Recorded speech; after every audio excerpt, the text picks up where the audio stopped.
তুমি তাবিজ যাচ্ছ না জাঙ্গে বেচছো, ওটা তোমার ব্যাপার, কিন্তু কথা আমার একটাই, যদি ভিউ নিয়ে আবার চাও তাহলে বিল্লালের বদনাম শুরু করে দাও। একটা বই 100 টাকা ছিল, এখন 1000 টাকা বিক্রি করি। জুকার সাহেব, আমি 7 পেন জাঙ্গা বেচি, ঠিক আছে, তাও মানুষের গলার মধ্যে পারা মাইরা বই বেচা পাইতাম না। দরকার পরে দরবেশের বেচ দিরা তাবিজ বেচমু।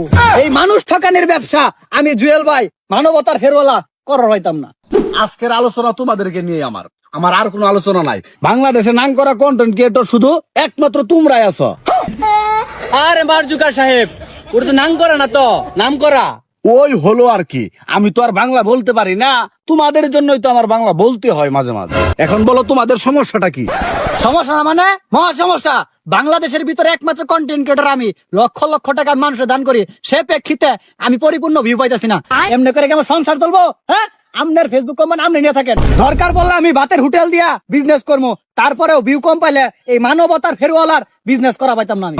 তোমার নাম তাহলে জুয়েল, তোমার তাহলে ভিউ কম, এটাই তো সমস্যা। আচ্ছা হ্যাঁ, তুমি কি নাসা ভাই বিনোদন, তোমার তো ফলোয়ার কম না, 1.2 মিলিয়ন ফলোয়ার, তোমার কি সমস্যা বলো? মারজুকার সাহেব, আপনি আমার 1.2 মিলিয়ন ফলোয়ার দেখলেন, ওই তুলনায় আমার ভিডিওর মধ্যে ভিউ কই 300 কে 400 কে। এই ভিউ দিয়ে কি আমার সংসার চলে? আমার টিম মেম্বারে দিতে গেলে আমার হিমশিম খাওয়া যায়, আমি কিভাবে চলবো? সেই কবে গাড়ি খাওয়া মত চালাইছি না, ভিডিও করে ভিউ পাইছিলাম, এরপর থেকে তো আর মনের মতো ভিউ পাচ্ছি না কেন? But why? মিছা কথা কবে গো? তোমার ভিডিওর মধ্যে ভিউ নাই না? ভিডিওতে যদি ভিউ না থাকতো, কার টাকা দিয়ে তুমি শেরপুর শহরে দোয়ান নিছ? আমি খুঁজ রাখি না, আমি মার জুকারবার্গ, খালি ফেসবুক কোম্পানি চালাই না, বুঝো নাই? কর্তা ফানি ভিডিও আর হয়ে গেছো কাপড়ের ব্যবসায়ীর মহাজন, এরপরেও কেউ ভিউ নাই, তোমার তো আসলে মন ভরে না, আমদানি করো না। এই বিল্লাল, তোমার কি সমস্যা বলো? জুকার সাহেব, আছে আলহামদুলিল্লাহ ভালোই, পেজ নাই তাতে কোনো দুঃখ নাই, বই বিক্রি করে আলহামদুলিল্লাহ ভালোই চলতেছি। আর স্টার সেন্টারদের সাথে খুব ক্লোজ আপ সম্পর্ক আমার। একটা বই 100 টাকা ছিল, এখন 1000 টাকা বিক্রি করি। তাইলে তুমি এখানে কেন আসছো? তোমার ব্যবসা তো ভালোই চলতেছে।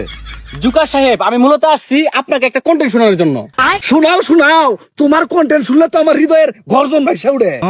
আমনে আমার এত ভালোবাসেন কারণে তো বইয়ের নাম দিয়েছি হৃদয় ভাঙ্গার গর্জন। তাহলে কন্টেন্টটা শোনাই। তাড়াতাড়ি কো।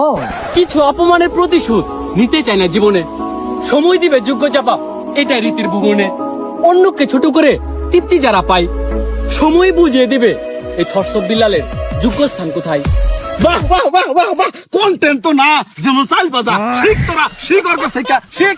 জুকার সাহেব, আপনি তো বাহ বাহ বলবেনই।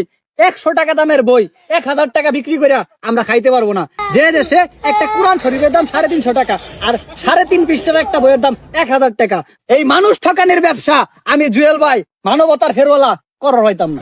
জুকার সাহেব, আমি 7 পেন জাঙ্গা বেচি, ঠিক আছে, তাও মানুষের গলার মধ্যে পারা মাইরা বই বেচা পাইতাম না। দরকার পরে দরবেশের বেচ দিরা তাবিজ বেচমু। তুমি তাবিজ যাচ্ছ না জাঙ্গে বেচছো, ওটা তোমার ব্যাপার, কিন্তু কথা আমার একটাই, যদি ভিউ নিয়ে আবার চাও তাহলে বিল্লালের বদনাম শুরু করে দাও। বিল্লাল কি তোমারে কইছে যে আমার বদনাম করো না, আমারে গুরু গুরু করে মানো? কইছে তোমারে? তুমি ওর পিছে লাগে যাও, তুমি ওরে যা খুশি তা কও, ভিউ নিয়াও, ভিউ নিয়াও, ভিউ নিয়াও। আর তুমি মানবতার ফেরিয়ালাগিরি করে কয়দিন খাবা? ওগুলার পাবলিকন দেখে না। তুমি বিল্লালের পিছে লাগতে পারো না?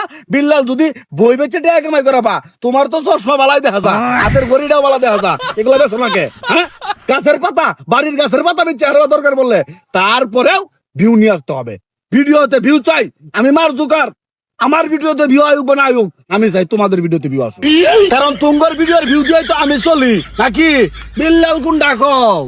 তাইলে কি মার্ক জুকার সাহেব আরেকটা কন্টেন্ট শোনামো? না না না না না না না না, এই ভুল আর কইরো না, বাড়ির যায়া লাইভ করে স্টার কামাই করো গা।